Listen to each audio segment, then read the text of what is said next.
how would you suggest someone, if someone wants to get into the motorsport culture and not into the racing culture, the motorsport culture wherein he or she wants to be a part of a team that builds the vehicle? How would you suggest, how to get into the whole circuit of that thing?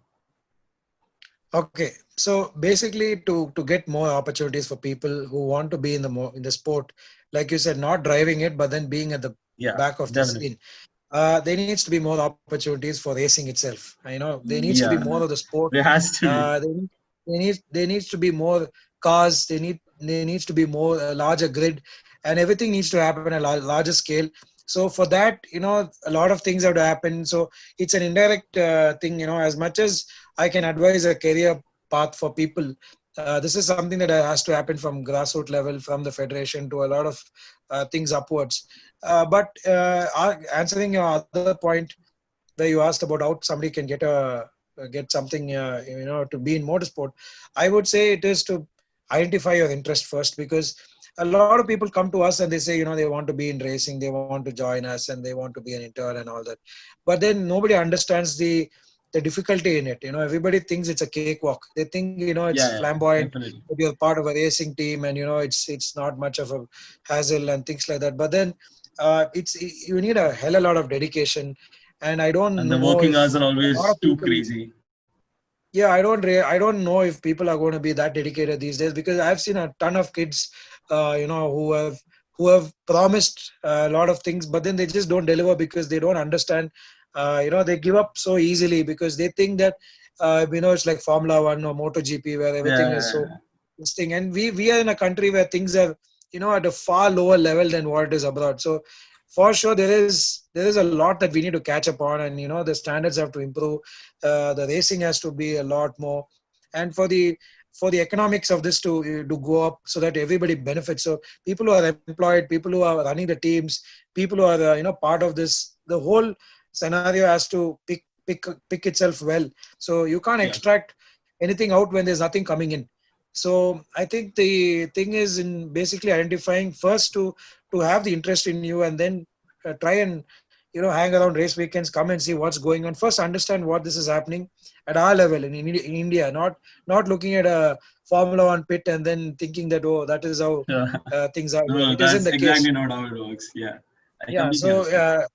yeah, so doing that, and then maybe hooking yourself up with a racing with a team, or going and trying to offer help, and then slowly take it from there. Definitely there is nobody going to hold your hands and take you through a journey, because if True, you're going true. to be a part of a very serious team, they're going to be head over heels working flat out. So they might not be enough time for them to direct you or show you the thing. And so I think it has to all come from within.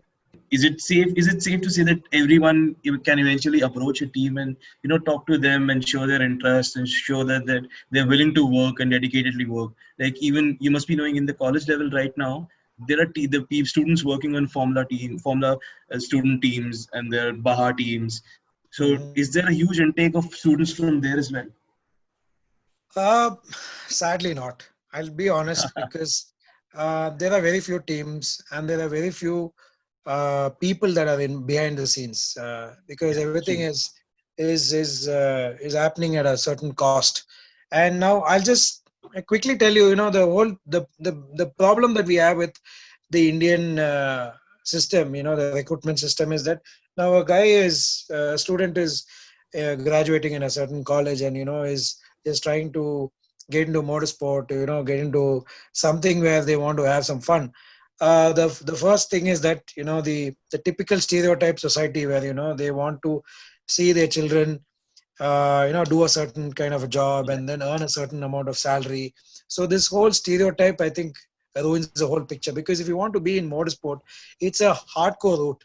It's not yeah, it's not like going to a corporate, finding a job, getting a few lakhs etc per year, and then sorting your life, and then going yeah. and That's settling that's very abroad, true. and things like that. So this is what every guy looks forward. So they want to come, make a career, and then immediately jump into something, and then tag themselves into a bandwagon, and then just and then say that they got their life sorted. It's not going to be a cakewalk, because being in motorsport, surviving the odds, going through the whole all the turbulence that is around, and then successfully passing through it is definitely a task. the pressure that's involved in motorsport is definitely a lot.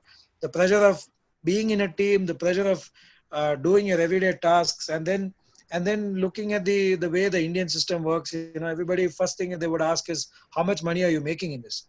You definitely can't make a whole lot of money, and there are not too many factory teams where you can get a job there and then get a whole lot of money. And then so it's a slow process, definitely something that you need to be willing to take up with some amount of risk.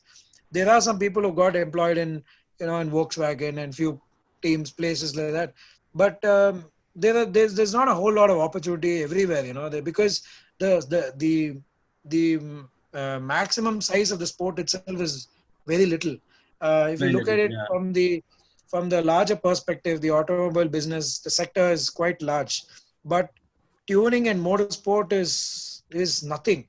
I would say it's not even 1%. It's nothing. It's too small a thing to even call itself an industry, or anything for that matter, because it's just a handful of people, and it's just a very few bunch of people who are enthusiastic and who want to drive and then who want to build cars, etc. I mean, just to give you a perspective, today, if a certain car is being sold, in thousands every month, and that mounts to a few lakhs every year, you think a percentage of those cars are actually getting tuned? No, this is now one Mhm. brand.